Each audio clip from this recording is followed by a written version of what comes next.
To every survivor of sexual assault, you have the right to be heard.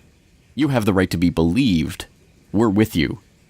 Hillary Clinton, September 14th, 2015. Now, I'm not asking you to assess the merits of this claim today. Personally, I think it's a very worrisome claim that would overthrow the very foundations of Western jurisprudence if it were taken straightforwardly and literally, i.e. if every accuser was believed, had the right to be believed. Of course, it would overthrow the very foundation of Western jurisprudence, namely the right to be innocent until proven guilty. But regardless of that, today, let's just assess if Hillary Clinton herself really believes this claim, or if she is just saying it in order to garner votes from a constituency that she thinks will be politically advantageous to her in the 2016 election. Say that all rape victims should be believed, but would you say that about Johnita Broderick, Kathleen Wiley, and or Paula Jones? Should we believe them as well? Well, I would say that everybody should be believed at first until they are disbelieved based on evidence. Big smile, big applause. Everyone should be believed at first until they are disbelieved based on evidence. Hillary Clinton, November 2015. Well, that doesn't sound quite as good on the tweet, does it? And probably wouldn't garner quite as much love from Twitter. But still, well, it is a statement. So everyone should be believed until they are disbelieved based on evidence. I wonder if this is the principle that she really stands by in things like the case of Juanita Broderick or Kathleen Wiley or Paula Jones, etc. Well, what is she talking about here? Oh, yes. If you remember, casting your mind back to my Google Bill Clinton rape video from earlier this year, I went through Eileen Wellstone and Juanita Broderick and Paula Jones and the multiple, a dozen or so women that we know of by name who have come out in the past to accuse Bill Clinton of rape, and who not only themselves but witnesses and other people who can attest to what happened.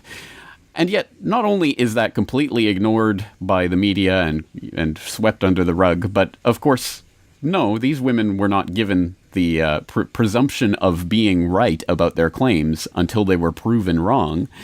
In nothing of the sort. Again, if you go through the Google Bill Clinton rape video, you can see the evidence, the massive amounts of evidence that there are on Bill Clinton. Hey, slip of the tongue. Of course, this does go back to the idea of, well, if we can accuse Bill of, if Bill is multiply accused of rape by many, many women who are all sharing basically the same story, and it has ruined Bill Cosby's career, but Bill Clinton seems to still be revered as the greatest president since sliced bread by certain people on the left. Very strange, very hypocritical, and seemingly hypocritical of Hillary. Well, let's explore this a little bit further, because when Juanita Broderick, one of the women who Bill Clinton raped, came out earlier this month to talk about how incensed she was about Hillary Clinton's "every survivor has the right to be heard and believed" rhetoric, she revealed more details about how Hillary Clinton herself was the one smoothing over Bill Clinton's rapes. Well, Chuck came over to me, the one who had driven him from the airport, and said, well, the whole conversation was about you coming from the airport, mostly from Mrs. Clinton. And so then, about that time, I see them coming through the kitchen area, and some people there are pointing to me. He goes one direction, and she comes directly to me.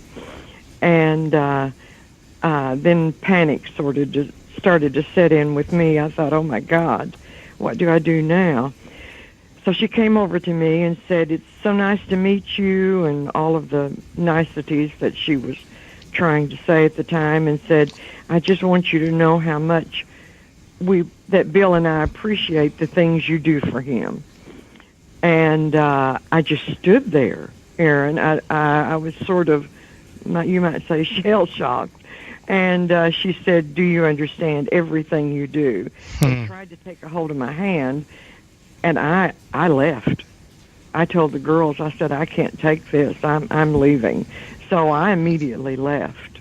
So you took that, as I would too if I were in your situation, you took that as, I don't know, a threat almost, intimidating? Or what? Or just thanking you for your silence? Or both?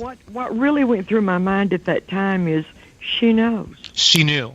she knew, she's covering it up, and she expects me to do the very same thing.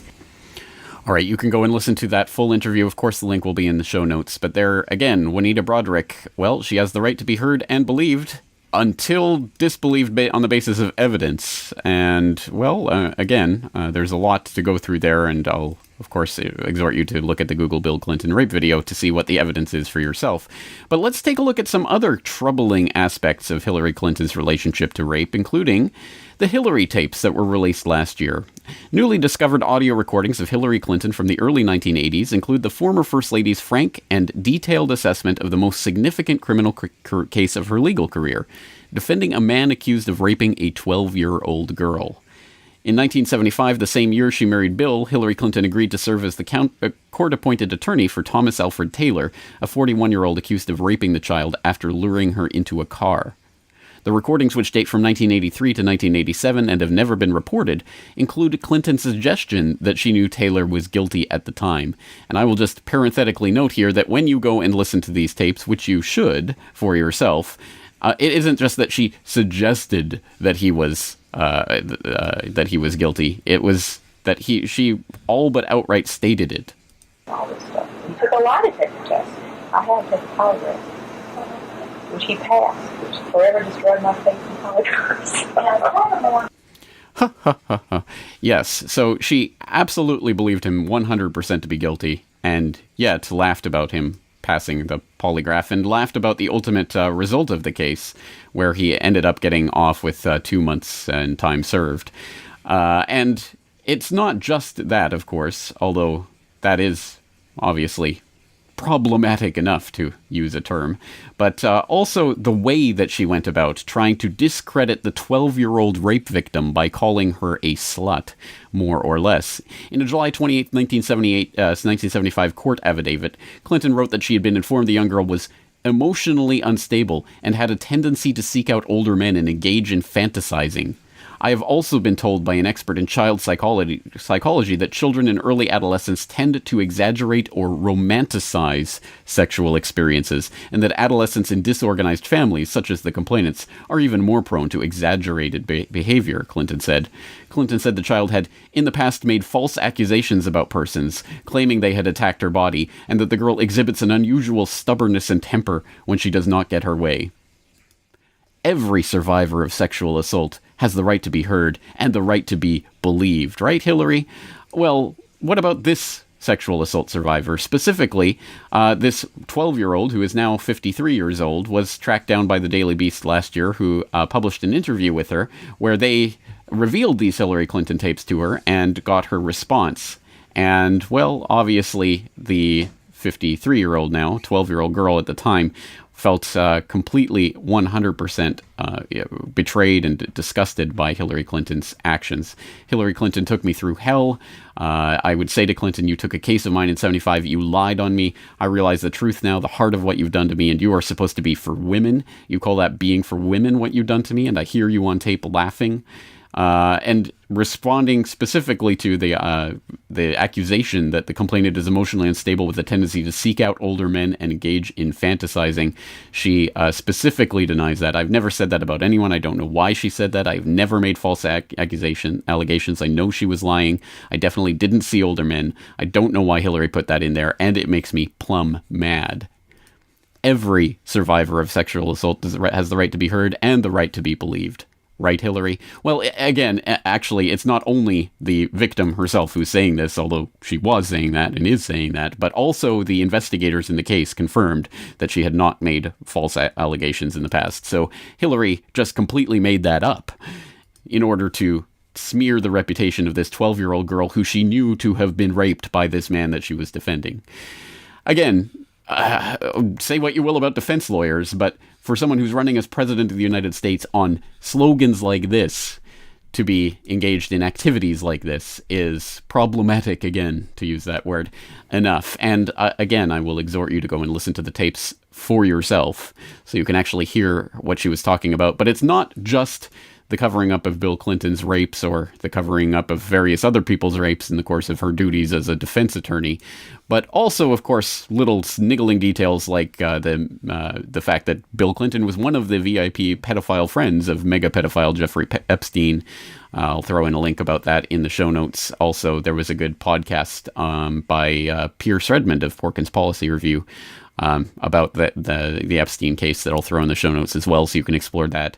Many other aspects of this that deserve to be looked at, but again, the fundamental issue, does Hillary Clinton really believe that every survivor of sexual assault has the right to be heard and the right to be believed, or is this just political rhetoric that she's trying to use to win over a certain political base? Again, ultimately, I'll leave you to decide that, but I think we all know what the real answer to that is. And if you do know what the real answer to that is, I will leave you with the same exhortation that I left you with at the end of my Google Bill Clinton rape video.